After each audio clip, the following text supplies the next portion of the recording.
கட்சிகள் வேண்டாம். ஜாதியை வைத்து அரசியல் பண்றவங்க நமக்கு வேண்டாம். இந்த நான்கையும் நம்ம ஒதுக்குறதுக்கான நேரம் வந்துருச்சுங்கம்மா. நாம் இந்த முறை வளர்ச்சி அரசியல் செய்யக்கூடிய, நாம் அனைவரும் வளர வேண்டும் என்று நினைக்கக்கூடிய பாரத பிரதமர் நரேந்திர மோடி அவர்களுக்கு இந்த முறை நீங்கள் வாக்களிக்க வேண்டும் என்கின்ற அன்பான வேண்டுகோளை வைக்கிறேன். இவ்வளவு பெரிய கூட்டணி சிமந்தியத்தில் வந்திருக்கிறீங்க. நீங்க எல்லோருமே பாரதிய ஜனதா கட்சி இல்லைன்னு எனக்கு தெரியுங்கம்மா.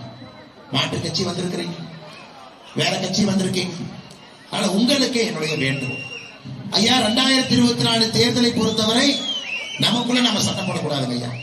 2024 தேர்தலை பொறுத்தவரை நாம் யாராக இருந்தாலும் இந்திய நாட்டிற்காக மோடிக்கு ஓட்டுறோம்.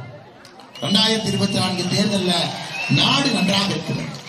இது போன்ற தலைவர் இந்த நாட்டில் இல்லைங்கம்மா, இல்லை. கட்சியை பார்க்காதீங்க.